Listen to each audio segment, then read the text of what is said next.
Marking a pivotal moment in modern African history, on March 1st, 1896, the Battle of Adwa, an Ethiopian army under Emperor Menelik II shocked the invading Italian forces by crushing them. Africa had previously been a target for invasion and dominance on the part of Europeans before this triumph at Adwa. Adwa stands for the people's bravery and heroism, as well as unexpected but resounding African victory over a military superior European nation. We definitely can say that Adwa truly represents the potential for Ethiopianism, including dignity, glory, and strength in diversity. Some people believe that this is the start of a larger anti-colonial battle in Africa and worldwide. The victory of Africans over colonial control over a well-equipped enemy became a symbol of black independence on the continent and around the world. The Adwa victory, according to the former president of South Africa, Thabo Mbeki, was significant for all Africans because it increased the oppressed African people's resolve and confidence, as well as helped all Africans undermine the arrogant sense of superiority maintained by the colonial powers and nations. Ethiopians win at Adwa, which is in direct contradiction, in direct conflict with what Berlin had decided. Africa must be colonized. The Ethiopians said Africa will not be colonized, and succeeded. And communicated therefore a message to all Africans that we can't. The fact that they met in Berlin and took this decision does not mean we must agree. And if we unite as Ethiopians did, prepare ourselves as a fighting force as Ethiopians did, and make sure that we can mobilize all the people to engage this, we will win. Italy, a latecomer to the family of nations and slow-moving scrambler for colonial riches in Africa, made her move to capture Ethiopia as the last prize on the continent that had not been taken by Europeans. It was anticipated that a military show would quickly bring barbarian regions and wealth into African Oriental Italiana. The expansionist leaders of the recently united Kingdom of Italy envisioned a second Roman Empire that would extend from the Alps to the equator. But in the mountain passes and valleys around the northern Ethiopian city of Adwa, a united Greater Ethiopia struck hard and turned the Italian dream into a nightmare. Italians felt humiliated and retreated. On the other hand, the struggle helped to establish Ethiopia as a modern power and has consequences that Ethiopians and people in other African countries are still feeling today. The Battle of Adwa represents a turning point in the evolution of the Ethiopian nation. In the 3,000-year history of nation building, this evolution has taken place, and nationalism has changed alongside the country. Going back to what happened during the Berlin Conference on Africa, 1885, signed by the representatives of the United Kingdom, France, Germany, Austria, Belgium, Denmark, Spain, the United States of America, Italy, the Netherlands, Portugal, Russia, Sweden, Norway, and the Ottoman Empire, Otto von Bismarck, the first Chancellor of Germany, organized by the Berlin Conference in 1884-85 by defining which European nations would be permitted to rule over specific regions of Africa. The Berlin Conference aimed to govern European colonization and trade in that continent. ዘራፍ አካኪ ዘራፍ ዘራፍ ተቀምጦ ዘራፍ ይነሳል የሌሊት አብሬ ቀንጃቡሳ ተጓጉሱ መሬት ለመሬት ወላና ገና ይጠፋምሬ ሰይጣን የማይደፍረኝ አምላክ ሄደመኛ አይደለም ማልጫ የስኳር አፍለኛ ትንፋሽ ነበልባል እጄ በመሳት ይብታ ይሞክረኝ ዳዳ ለሞት ዘራፍ አካኪ ዘራፍ Sometimes people deny the contribution of inanimate things and mountains that fought in battlefields. Anybody could find a multitude of amazing accounts from the war fields at Kidana Meret Keseso, Rabbi Araeni, Soloda, Mariam Shawito, and Adabun. Watch to see how the Italians called the Battle of Adwa the Battle of Abba-Garima, a hilltop that was used as a command center for the Ethiopian command. It was near Abba-Garima, at the foot Mount Kidana Meret, that the first and by far the most decisive battle took place. The battlefield was called Mendibdib, which means total destruction. The Italians' quest for colonial expansion stopped at the foot of the majestic Abba-Garima in Kidana Meret in Geseso Mountains. These mountains, including Mount Bela, Mount Rayo, Mount Ndakidana Meret, Mount Soloda, Mount Zebandaro, not only for the magnificent landscape of Adwa, its surrounding, but also remain natural stronghold mountains for Ethiopian fighters. These are the prominent attractions of Adwa. The Ethiopian fought the Italians in places of their choosing. Adwa is where white supremacy was put to a stop. We have to understand that. White supremacist thinking said the primary example of my superiority, that's what Europe, the French was saying. The primary evidence of my superiority is that I could militarily beat everybody and take over their land whenever I want. And Adwa said, no, stop. You finally think, indeed Ethiopia might be like country is in the east of Africa. For your vacation, come, it's paradise. Don't worry about the money, go. Low is the price. Ethiopia was able to drive out colonialists from their territory. It's very significant. No African country did that. None. We were colonized, we were enslaved, okay? Then colonized for so many years, exploited. Our resources went back to them, to the colonizers. And then we remained poor and poor and poor, okay?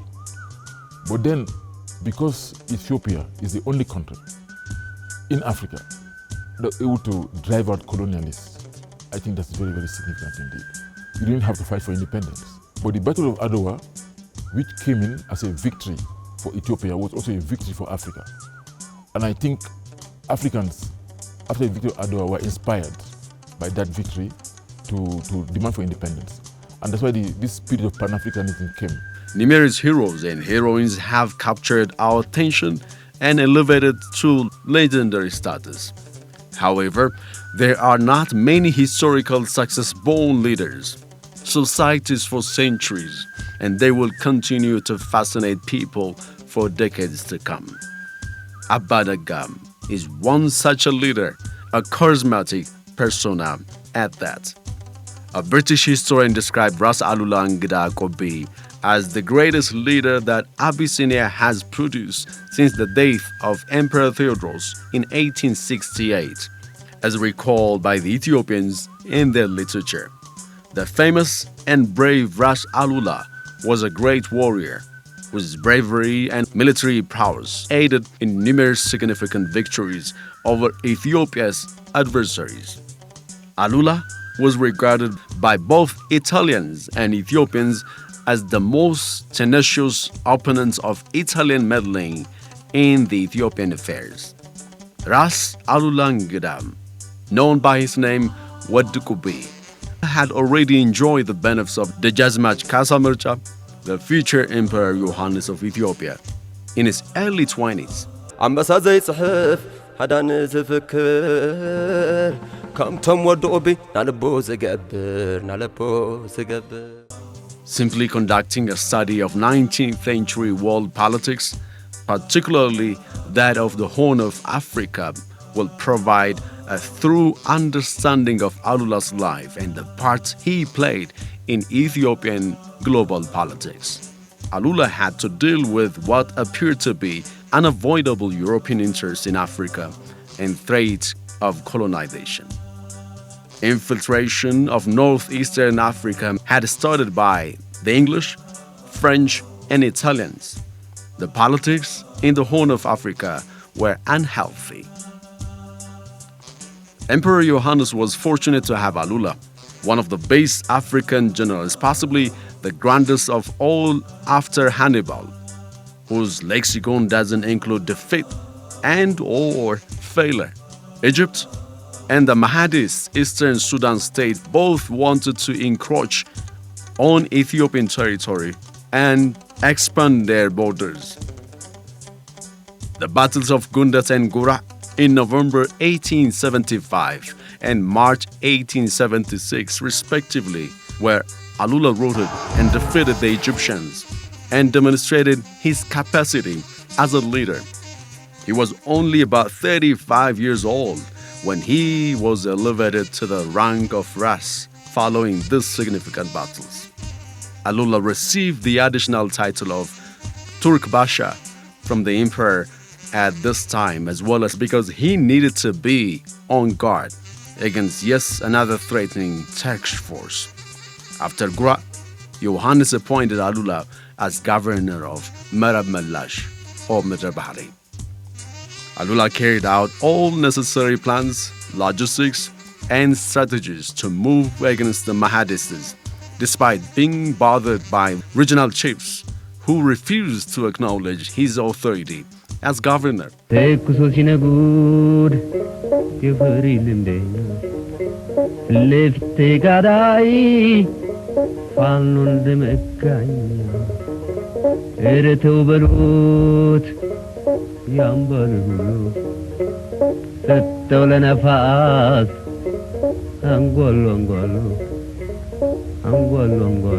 At 6 a.m., the Battle of Adwa began. The Ethiopian left early in the morning and arrived around 10 o'clock. The battle lasted until high noon, but the remaining Italian, despite the fact that the victory was all but certain, the retreat of the troops was already underway. That is how Alula and the other Ethiopian leaders have proven to the entire world the resolve and invincibility of Ethiopians. Another hero is the Jazmach Balcha Safom. Balcha is also known by his horse name, Balcha Banafso, led the Ethiopian military in both the First and the Second Italo-Ethiopian Wars. Despite coming from a non-aristocratic family, he was appointed the Jazmach, a key figure in the conservative provincial elite who, in the 1920s, frequently disagreed with the modernizing reforms and growing influence of the regents. Rastafari Mekonnen, Balcha also rose to the position of provincial governor.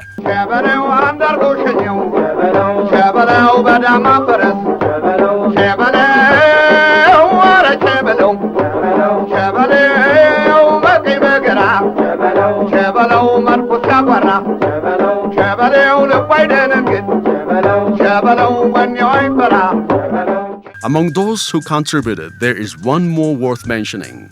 A leading agent in Ethiopia, Bashaw Alam, helped his commander lure the Italians into an ambush by lying a honeypot for them. Menelik II received the replies to his letters to European powers demanding the recognition and informing them of his coronation during the year 1890.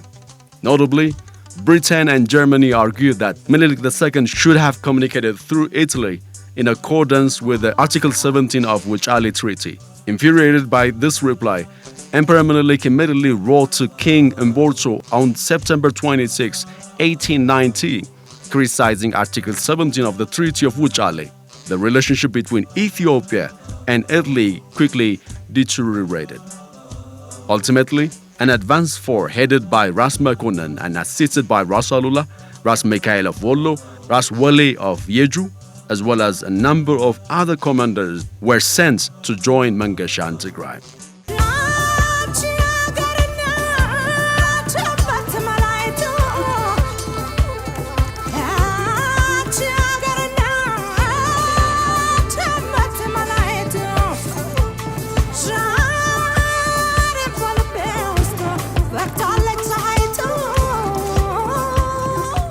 Historically, Ethiopian women had played many important roles in war campaigns, as well as preparing supplies such as food, drink, tej, arake, cloth, medicine.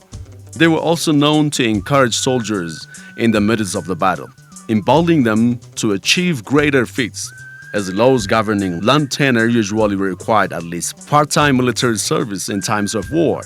Widows of male soldiers could also be called upon to perform military duties. In order to prevent them from accidentally entering a war zone, they first established their own organization to lead infants, the elderly, and their cattle to safety. They provided aid to those who had been hurt in battle.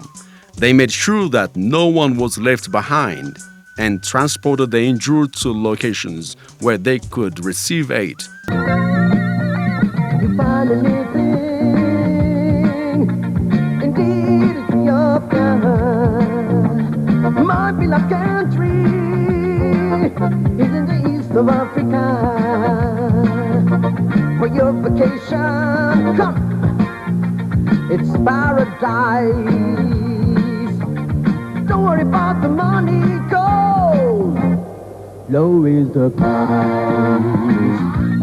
The resounding Ethiopian victory left Ethiopia as the only African country to successfully defend its sovereignty at the height of European imperialism. Nevertheless, the importance of the Ethiopian victory at Adwa resonated throughout the world, and Ethiopia became the symbol of resistance for all peoples fighting racist oppression. Once sovereignty had been assured, an ambitious modernization program began, with Addis Ababa, the capital city of Ethiopia, opened up to modern communication and faster transportation and tourism, and finally see where it lands, from Treaty of Wuchale to Treaty of Addis Ababa, when the Battle of Adwa put an end of Italy's hopes, conquering Menelik II's Ethiopian Empire in 26 October 1896.